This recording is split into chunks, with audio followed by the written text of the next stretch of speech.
In the unforgiving depths of winter, beneath towering mountains and skies heavy with snow, three friends set out for what was meant to be a carefree weekend of skiing and snowboarding. But what begins as a lighthearted getaway soon descends into a nightmare of cold, isolation, and primal fear and frozen. A tense and haunting survival thriller that asks a terrifying question. What if you were forgotten, abandoned, and left to die high above the earth? Dan Walker, a charismatic and level-headed young man, his girlfriend Parker O'Neill, and his best friend Joe Lynch, a sarcastic but loyal companion, head to a scenic ski resort in New England to escape the pressures of everyday life. The slopes are alive with activity, the snow crisp and inviting, and for a while, everything feels like the perfect break. But beneath the laughter, subtle tensions brew. Joe clearly feels like a third wheel, annoyed by Parker's inexperience and slow pace, while Parker struggles with insecurity, sensing that Joe sees her as an outsider intruding on his friendship with Dan.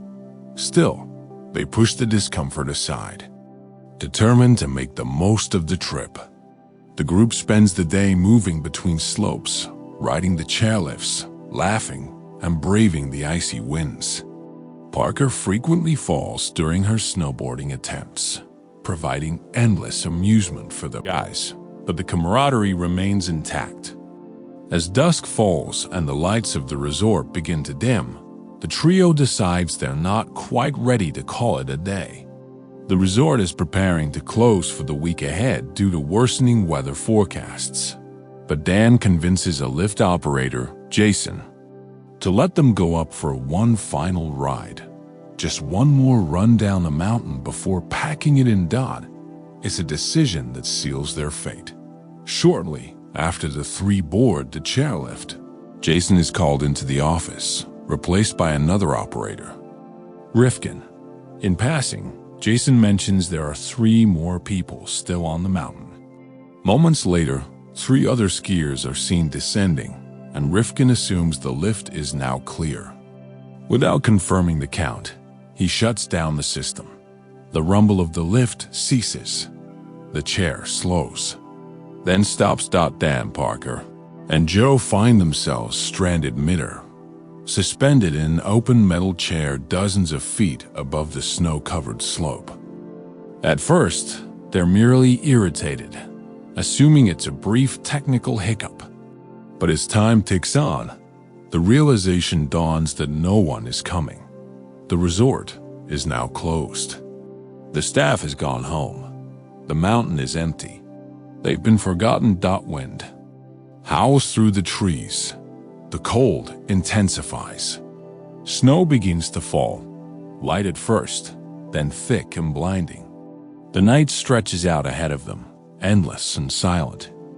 Their gloved hands clutch cold steel. Their breath turns to mist. What was once a minor inconvenience becomes a chilling, life-threatening crisis. The temperature plummets. Parker loses one of her gloves, a single slip that puts her at risk of frostbite. The cold creeps into their bodies like a slow-moving poison, numbing fingers, freezing skin, dulling thoughts. A snow groomer appears far below, a light of hope in the encroaching darkness. They scream, wave, try to signal the driver, but he never looks up.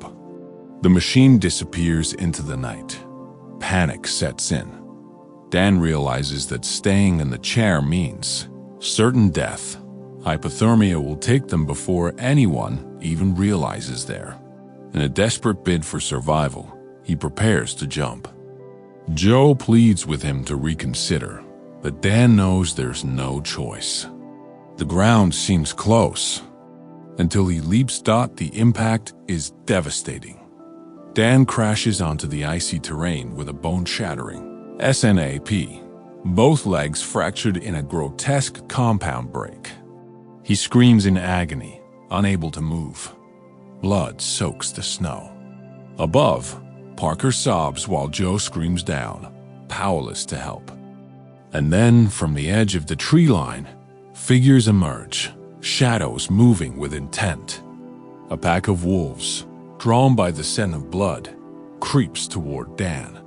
Joe throws his snowboard, trying to scare him off. Parker hurls gear, but it's no use.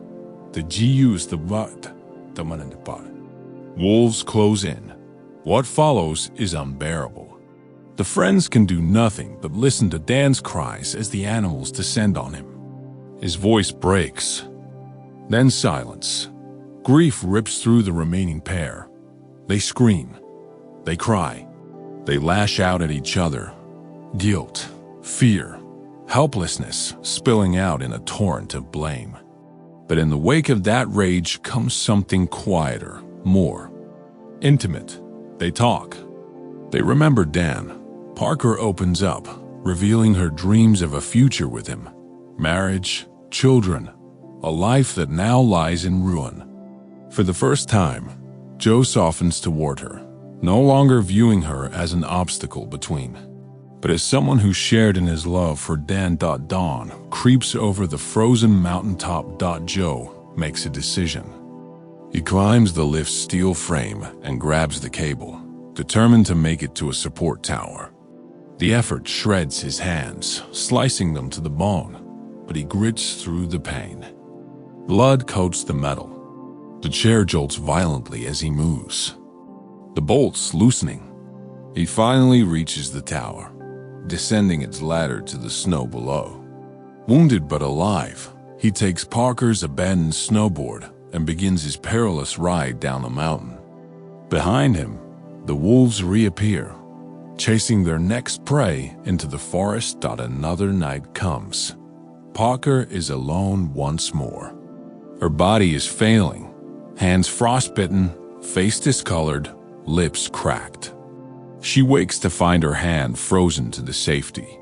The chair she sits in groans, bolts straining. When she tries to stand and reach the tower herself, the chair breaks partially free and drops violently.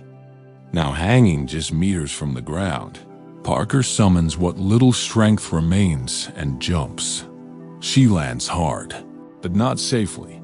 The chair crashes down onto her ankle, crushing it. She screams, but does not stop.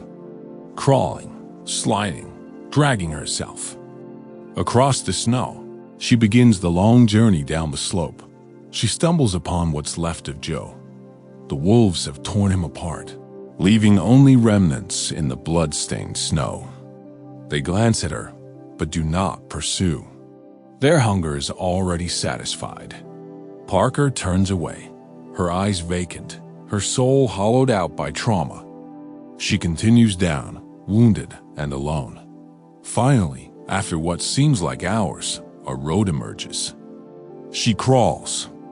Toward it, barely conscious. A car passes, then another. The second one stops.